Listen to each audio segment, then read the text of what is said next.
আসসালামু আলাইকুম প্রিয় দর্শক, ফেব্রুয়ারি যতই ঘনিয়ে আসছে বাংলাদেশে আগামী নির্বাচনের চেহারাটা কেমন হবে সেটা যেন ধীরে ধীরে স্পষ্ট হয়ে যাচ্ছে। আর আমি বিস্ময়ের সঙ্গে লক্ষ্য করছি যে ক্ষমতায় যাওয়ার জন্য রাজনৈতিক দলগুলো কতটা তাদের চরিত্র পরিবর্তন করতে পারে সেটা আমি দেখছি বিস্ময়ের সঙ্গে। দেখুন, কয়েকটা ঘটনা বলি তাহলে বুঝতে পারবেন।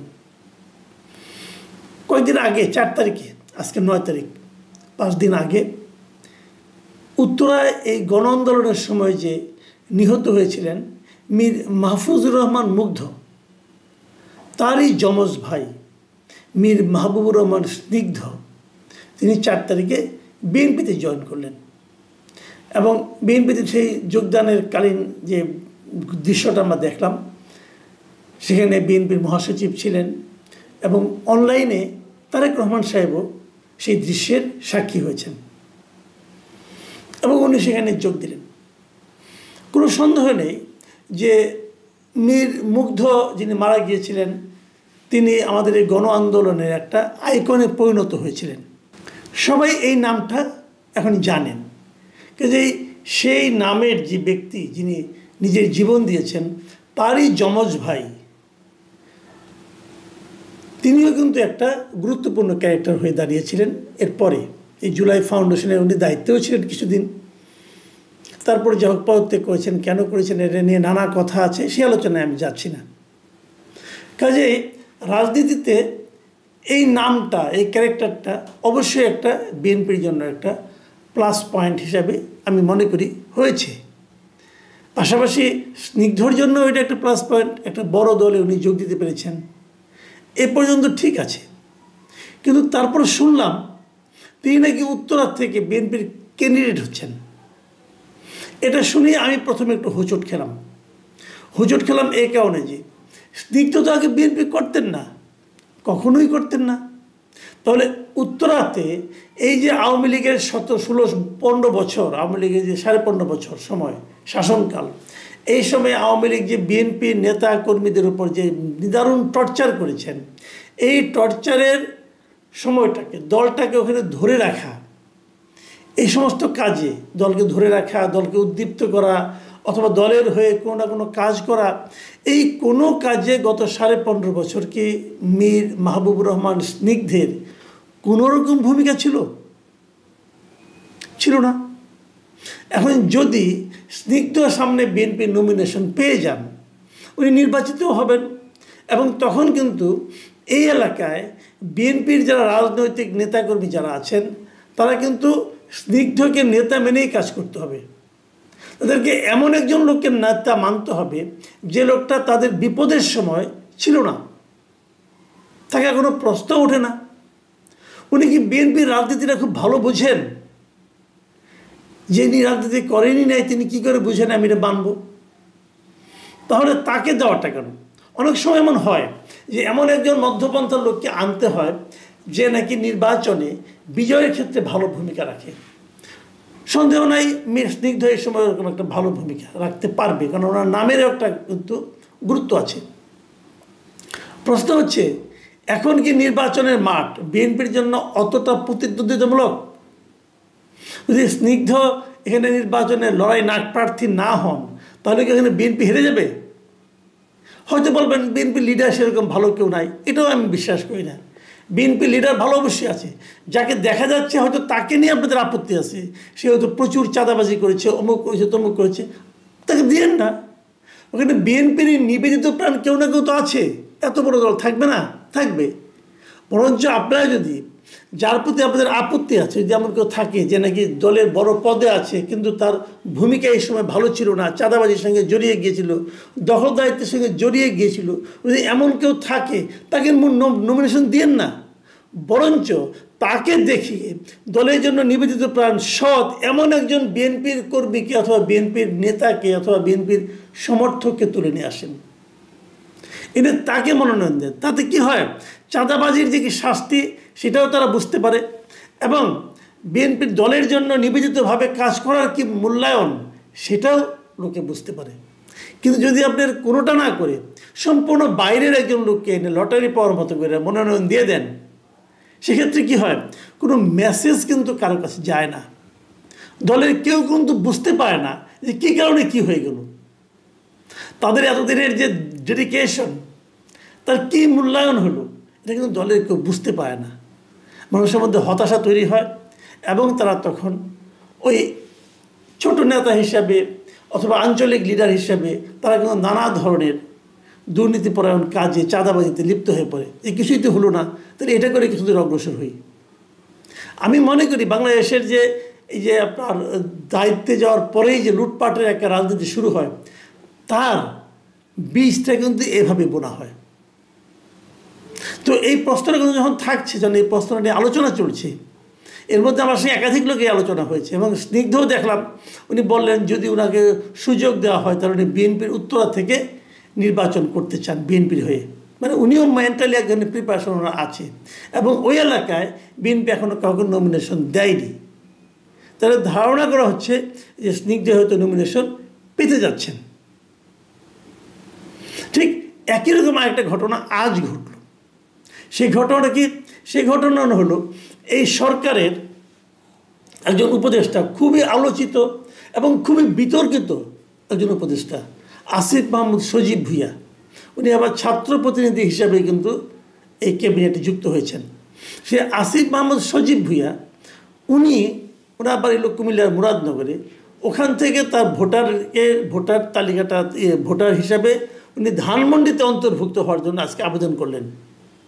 উনি আর ওখানে ভোটার থাকবেন না, ধানমন্ডি এলাকার ভোটার হবেন। উনি কি ধানমন্ডি এলাকায় থাকেন? না, থাকেন না। উনি মুরাদনগরও থাকেন না, বাট ওটা গ্রামের বাড়ি, ওখানে ছিলেন একদিন। ওখানে উনি চেষ্টাও করেছেন, নানা ধরনের কাজকর্ম করেছেন, কিন্তু যখন ওখানে দেখা গেল যে মোফাজ্জল হোসেন কায়কোবাদ সাহেবকে নমিনেশন দেওয়া হয়েছে, বিএনপি মানে দিচ্ছেন বলে ঘোষণা করেছে, তখন উনি হতাশ হয়ে হয়তো ওখান থেকে নাম কাটিয়ে ধানমন্ডি আসতে চাচ্ছেন। মুরাদনগরে ভোটার থাকলে যে ধানমন্ডিতে প্রার্থী হওয়া যাবে না তা কিন্তু নয়। কিন্তু আসিফ মাহমুদ সজীব ভুঁইয়া ব্যাখ্যা দিয়েছেন যে যেহেতু আমি ওখানে নির্বাচন করব না, আমি ঢাকায় নির্বাচন করব, অতএব আমার ভোটটা ওখানে নষ্ট করে লাভ কী। খুব স্বাভাবিক, খুব লজিক্যাল কথা কিন্তু। কারণ উনি যদি ঢাকায় প্রার্থী হন, উনি তো নির্বাচনের দিন এখানেই থাকবেন, তো উনি তো মুরাদনগরে যে ভোট দিতে পারবেন না, কিন্তু ভোটটা তো নষ্ট হবে ওখানে।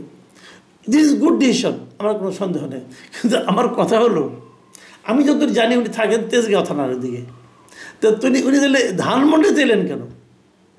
ওখানে কিন্তু তেজগাঁওর ওখানে কিন্তু একজন প্রার্থী দিয়ে দিয়েছেন, বিএনপি দিয়ে দেওয়া হয়েছে, ধানমন্ডি এলাকায় দেয়নি কাউকে। তাহলে কি ধানমন্ডিতে উনি আসছেন এই কারণে যে এখান থেকে উনি নমিনেশন নিতে চান, নির্বাচন করতে চান?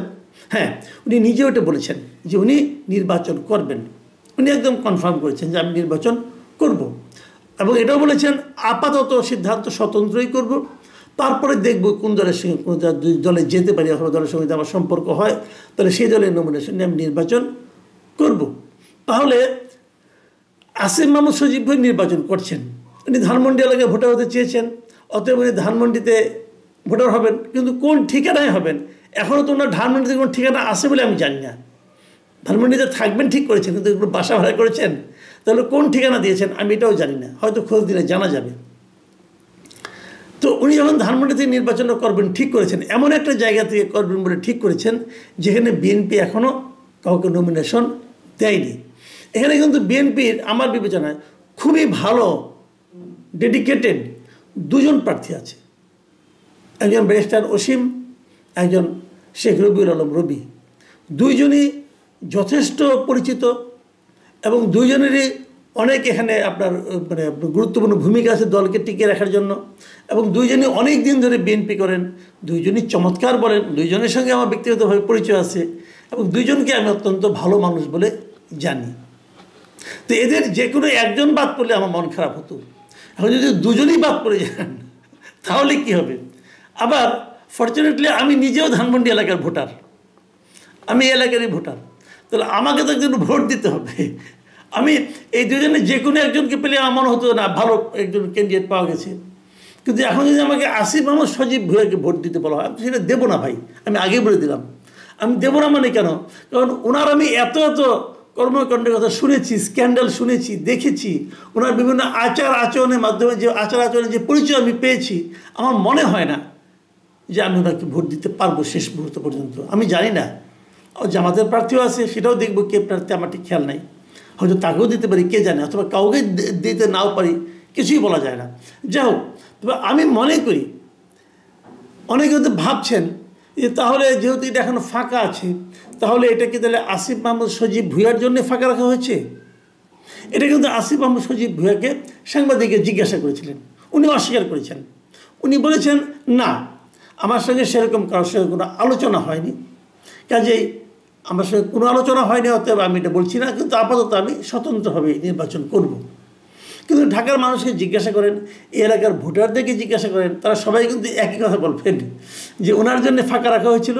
এবং এই যে ফাঁকা রাখাটা, এই যে এতদিনের যে ধারণাটা, আলাপচারিতা, যেটা নাকি মানুষ সন্দেহ করেছিল, সেটা যে সত্য হতে পারে, তার একটা নমুনা টের পাওয়া গেল উনি এই এলাকার ভোটার হওয়ার মাধ্যমে। আবার দুদিন আগে আমি এই আসিফ মাহমুদ সজীব ভূঁইয়া একটা অনুষ্ঠানে বলছিলেন যে 10-20 কোটি টাকা চায় না, ভোট করা যায় না, তাই আমাদেরকে ভাবতে হয়। মানে ওনারা যে ভোট করবেন কিনা জিজ্ঞাসা করা হয়েছিল হয়তো, অথবা নিজে থেকেই বলেছেন, টিভিতে যেটা দেখলাম আর কি, যিনি বলছেন যে 10-20 কোটি টাকা না থাকলে সংসদ নির্বাচন করা যায় না। তো এই বাস্তবতায় যাদের কালো টাকা আছে তাদেরই সুযোগ নির্বাচন অংশগ্রহণ করার। কাজে আমাদেরকে বারবার চিন্তা করতে হয় ইলেকশন করব কি করব না। ভালো কথা, এই কথাটা মানলাম। এই কথাটা আমি অন্য একটা অর্থ খুঁজে পাচ্ছি। সেটা হলো, উনি নির্বাচন করবেন কি করবেন না সেই দিন পর্যন্ত ওনার ধারণা ছিল, কারণ 10-20 কোটি টাকার লোক নির্বাচন করা যায় না। এখন উনি ঘোষণা করেছেন উনি নির্বাচন করছেন, তার মানে কি ওনার এর মধ্যে 10-20 কোটি টাকা কালেকশন হয়ে গেছে? নাকি এটা এমনও হতে পারে ওই সময়ে আওয়াজটা দিয়েছেন যাতে নাকি 10-20 কোটি টাকা এই 2-3 দিনের মধ্যে ম্যানেজ হয়, কেউ না কেউ তাকে দেয় যে আপনি যখন নির্বাচন করতে চান তাহলে টাকাটা নেন, আমাকে ওই কাজটা করে দেন। এগুলো কি কিছু আমি জানি না, বাট এই সন্দেহগুলো মনের মধ্যে জাগে। কিন্তু বটম লাইন হলো এই আলোচনার, আমি যেটা মনে করি, রাজনৈতিক দলগুলোর সবসময় উচিত হবে দলের প্রতি যাদের ডেডিকেশনটা বেশি, যাদেরকে দিলে দলের সম্মান বৃদ্ধি হবে, তেমন কাউকে মনোনয়ন দেওয়া।